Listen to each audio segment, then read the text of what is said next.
Hello class 12 आपका chapter number 3 current electricity topic चल रहा है। अब आपका ड्रिफ्ट वेलोसिटी हमने प्रीवियस वीडियो में निकाला था एक्सप्रेशन फॉर ड्रिफ्ट वेलोसिटी।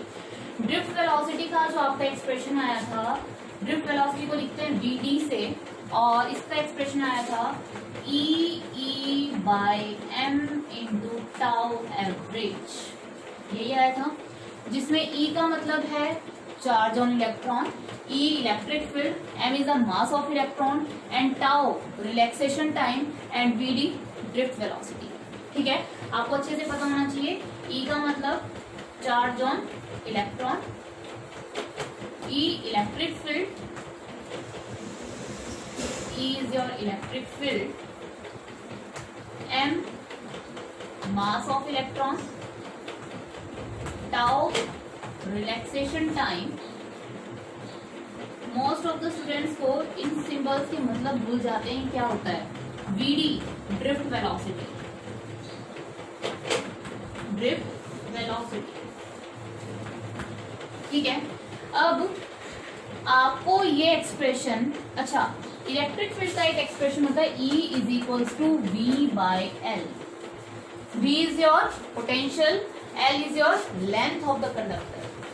ठीक है, अगर मुझे इसको एक्सप्रेस करना हो इस फॉर्म में, potential and L is the length of conductor, length of conductor, तो जो आपका ड्रिफ्ट वेलोसिटी का एक्सप्रेशन बनेगा वो क्या बनेगा, VD is equal to E की जगह पुट कर दो क्या, V by L by M into tau। This is your expression for drift velocity in terms of potential। Potential के टर्म्स में ये आपका एक्सप्रेशन आ जाएगा। ठीक है, इसको नोट कीजिए आप। ओके, नोट किया इतना। अब हमें निकालना है रिलेशनशिप। किसका relationship, relationship between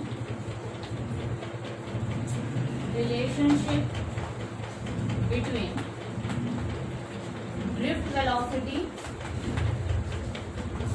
and current. इसके बीच में रिलेशन निकालना है। करंट और ड्रिफ्ट वेलोसिटी के बीच में क्या रिलेशन होगा। देखिए, मान लीजिए कि आपका ये कंडक्टर है, ठीक है, ये कंडक्टर है,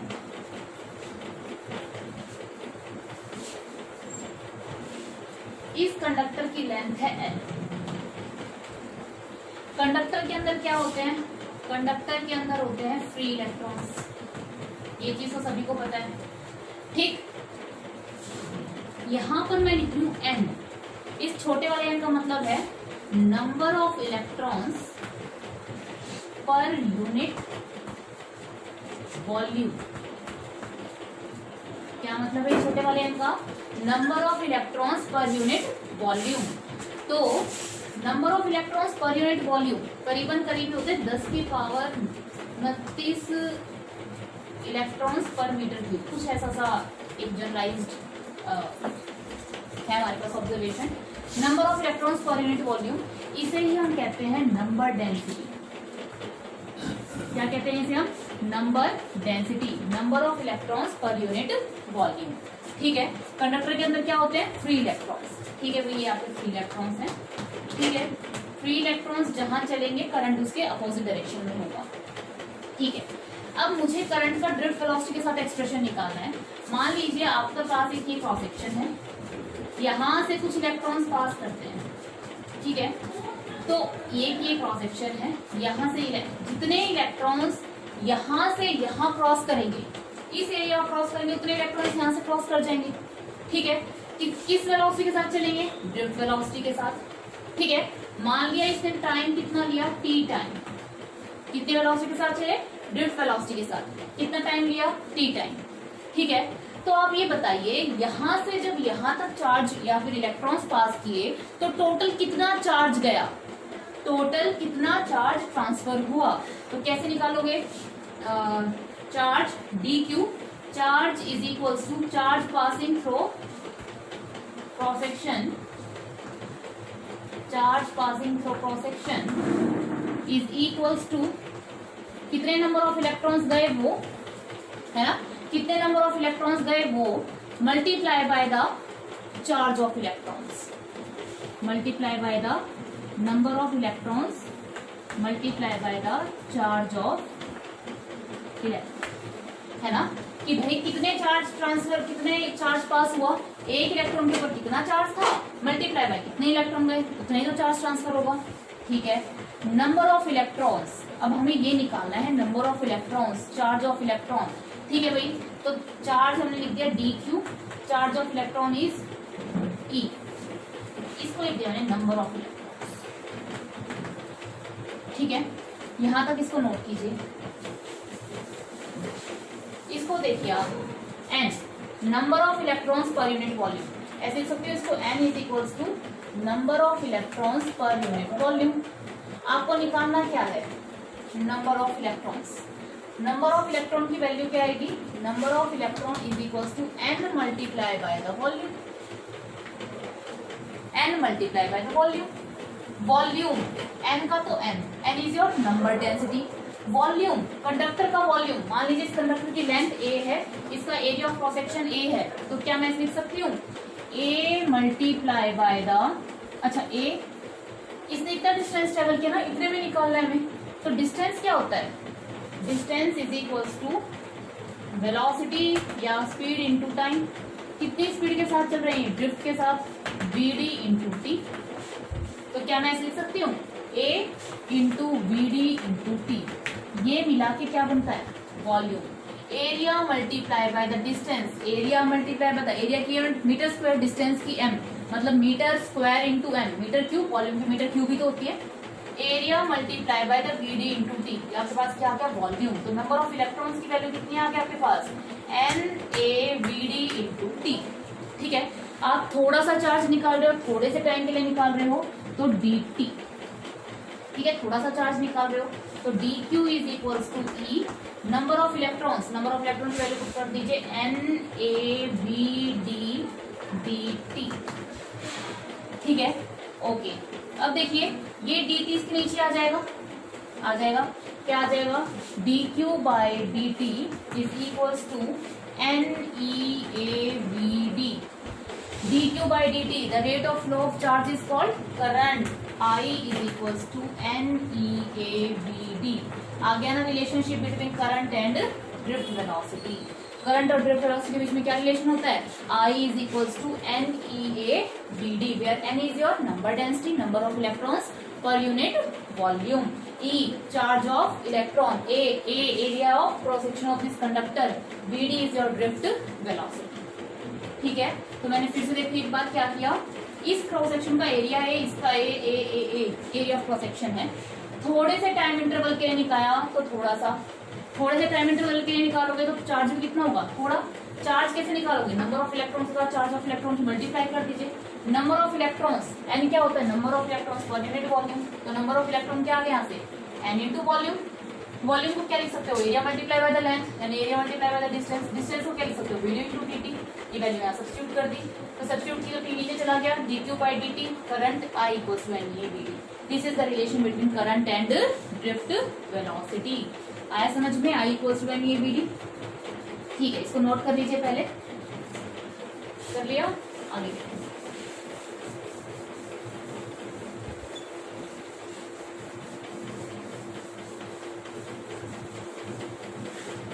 आपके पास एक्सप्रेशन आया है, I equals to N E A V D.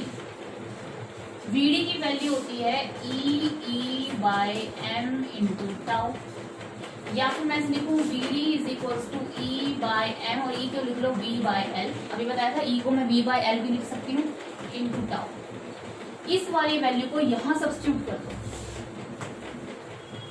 ठीक है, क्या बन जाएगा आपके पास, I is equals to N E A, V D की वैल्यू डाल दो E V by M L into tau.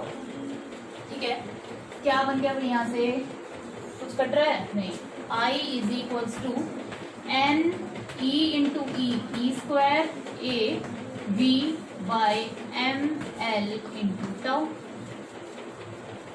अच्छा, एक काम करते हैं, इस आई को यहाँ ले जाते हैं और बाकी सबको उधर ले जाते हैं, तो क्या बनेगा, M L upon Ne² A into tau V by I नीचे आ गया, ml ऊपर चला गया, Ne² A बाय टाउ नीचे आ गया, V बाय I पढ़ा है कभी? V by I the ratio of voltage potential difference upon current resistance, तो ml upon Ne² A tau is called R, this is your resistance. ठीक है, अब देखो 12th क्लास में हमने रेजिस्टेंस का एक नया फॉर्मूला पढ़ा जिसमें m is the mass of electron, l is the length of conductor, number density, charge of electron, area and relaxation time. अच्छा, यहाँ से एक चीज और निकल सकती है, ये भी पढ़ा होगा हमने 10th क्लास में, R is equals to rho L by A पढ़ा है। तो इस एक्सप्रेशन को इसके साथ कंपेयर कर लो, तो R is equals to M upon Ne² tau, L अलग कर लो, A अलग कर लो, R देखो R R L L A A, तो यहाँ से रो की वैल्यू कितनी आ गई? Rho is equals to M upon Ne² tau. ये रो क्या कहलाती थी आपकी? रेजिस्टिविटी। इसे ही हम क्या कहते हैं? Specific resistance. इसे क्या कहते हैं हम? Specific resistance. ठीक है, तो रेजिस्टेंस और रेजिस्टिविटी की वैल्यू पता चली। Resistance is equals to ml upon Ne² A tau और rho is equals to M upon Ne² tau. ठीक है, पहले वीडियो को पॉज करके इतना नोट कर लीजिए। अब पढ़ते हैं इलेक्ट्रिकल रेजिस्टेंस। देखिए, इलेक्ट्रिकल रेजिस्टेंस क्या होता है? इलेक्ट्रिकल रेजिस्टेंस, मान लीजिए कंडक्टर है, आपने बैटरी अप्लाई कर दी, पॉजिटिव नेगेटिव, और ये की क्लोज की। जैसे ही की बंद की, करंट फ्लो करना स्टार्ट किया, मान लीजिए 20 वोल्ट की बैटरी। ठीक है, तो रेजिस्टेंस क्या होता है? It is the property of a material to oppose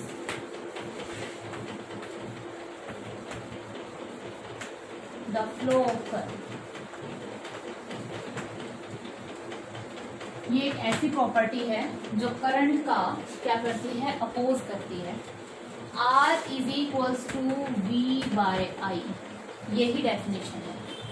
R is equals to V by I, potential difference upon current, the ratio of V by I is known as R। Resistance, V की unit क्या होगी? Volt, current की क्या होगी? Ampere, volt पर ampere, इसको कहते हैं ओम। तो ये भी लिख सकते हैं ओम, और ओम का सिंबल ये। ठीक है, volt upon ampere is equal to ohm. Clear?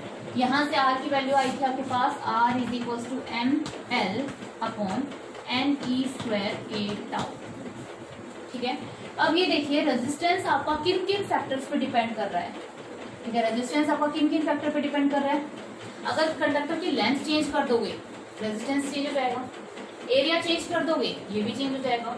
Material change कर दोगे, वो भी चेंज हो जाएगा। और ये देखिए tau tau tau tau tau tau क्या है? Relaxation time. देखिए, अगर मान लीजिए आपने किसी कंडक्टर का टेम्परेचर बढ़ा दिया, टेम्परेचर बढ़ाने से अंदर से इलेक्ट्रॉन्स को क्या मिल जाएगी? एनर्जी। अब इलेक्ट्रॉन्स फटाफट एक दूसरे के साथ कोलाइड करेंगे। ठीक है, फटाफट कोलाइड करेंगे तो उनका relaxation time change. Relaxation time क्या होता है? दो सक्सेसिव कोलिजन के बीच का समय, अगर दो इलेक्ट्रॉन्स आपस में टकरा रहे हैं, फटाफट टकराएंगे तो टाउ रिलैक्सेशन टाइम चेंज हो जाएगा। तो रिलैक्सेशन टाइम चेंज होने से रेजिस्टेंस चेंज हो जाता है। ठीक है, वो कौन कौन से फैक्टर्स हैं? फैक्टर्स अफेक्टिंग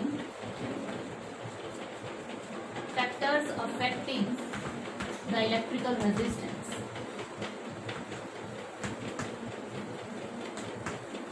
कौन कौन से फैक्टर्स हैं? पहला लेंथ, एरिया, टेम्परेचर और मटेरियल। इनमें से कुछ भी चेंज हो जाए, रेजिस्टेंस चेंज हो जाएगा। लेंथ को बढ़ा दोगे, रेजिस्टेंस बढ़ जाएगा। अच्छा, ये भी पढ़ते हैं, ये भी हम पढ़ लेंगे। अच्छा, हम ये भी पढ़ लेंगे, R is directly proportional to L। चलो पहले इधर आ जाओ। रेजिस्टिविटी, रेजिस्टिविटी ये हमने पढ़ा है R is directly proportional to L, R is inversely proportional to area. 10th में हम ऐसे ही करते थे, दोनों को कंबाइन करके लिख दो, क्या बनेगा R is directly proportional to L by A। Proportionality का साइन हटाओगे, कांस्टेंट लगाओगे, R is equals to rho L by A। यहाँ से रो की वैल्यू क्या आ जाएगी R A बाई L। ठीक है, ऐसा यूनिट निकालते हैं। R की ऐसा यूनिट ओम, एरिया की मीटर स्क्वायर, लेंथ की मीटर, 1 मीटर से 1 मीटर कैंसिल, तो रेजिस्टिविटी की ऐसा यूनिट क्या आ गया आपके पास ओम मीटर। ठीक है, तो इसी को रेजिस्टिविटी कहते हैं, इसे ही क्या कहते हैं स्पेसिफिक रेजिस्टेंस। देखिए रेजिस्टेंस लेंथ पे डिपेंड कर रहा है कैसे, डायरेक्टली प्रोपोर्शनल। जैसे जैसे कंडक्टर की लेंथ बढ़ती जाएगी रेजिस्टेंस बढ़ता जाएगा। Resistance is inversely proportional to area, जैसे जैसे एरिया बढ़ेगा तो रेजिस्टेंस घटेगा, और एरिया कम होगा तो रेजिस्टेंस बढ़ेगा। ठीक है, इनवर्स प्रोपोर्शनल है। मटेरियल R, देखिए R is equal to rho L by A. Rho resistivity material पे डिपेंड करता है, मटेरियल चेंज हो जाएगा। अच्छा एक सोच के देखो, एक कंडक्टर है एक इंसुलेटर है, तो क्या कंडक्टर का रेजिस्टेंस और इंसुलेटर का रेजिस्टेंस सेम हो गया था? नहीं, material to material resistance vary करता है, मटेरियल पे वेरी करेगा। ठीक है, टेम्परेचर के बढ़ने से रेजिस्टेंस बढ़ेगा।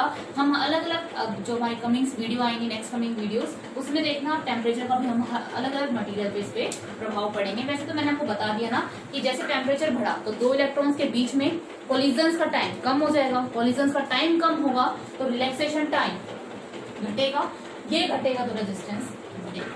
ठीक है, यानी कि रेजिस्टेंस के टेम्परेचर के बढ़ने से रेजिस्टेंस बढ़ता है। क्लियर है? ठीक है, अब हम वो फैक्टर्स पढ़ लेते हैं इलेक्ट्रिकल रेजिस्टेंस के साथ जो रेजिस्टिविटी को प्रभावित करते हैं। ठीक है, आइए वो देख लेते हैं फैक्टर्स अफेक्टिंग, इसको रेज कर देते हैं।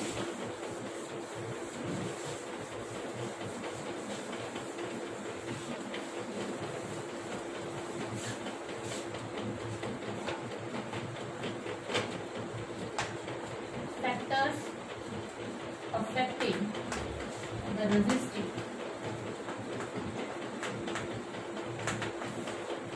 पहला देखिए, रेजिस्टिविटी का फॉर्मूला आया था आपके पास रो m upon n e square tau.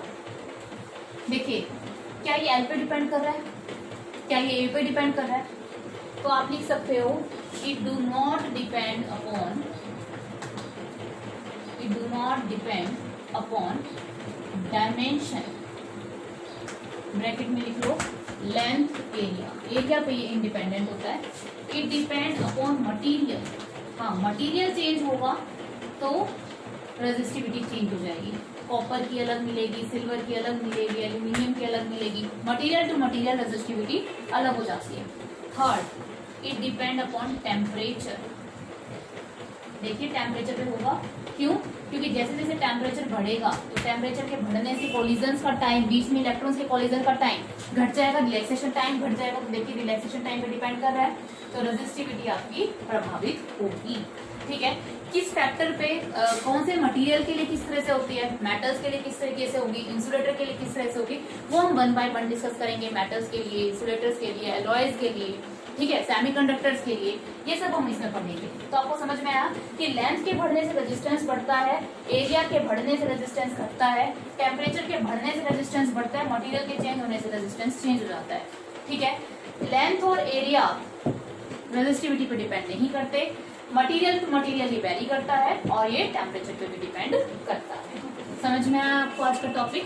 तो आज के हमने टॉपिक में ड्रिफ्ट वेलोसिटी का एक्सप्रेशन निकाला, relationship between current and drift velocity क्या है, I is equals to NEAVD।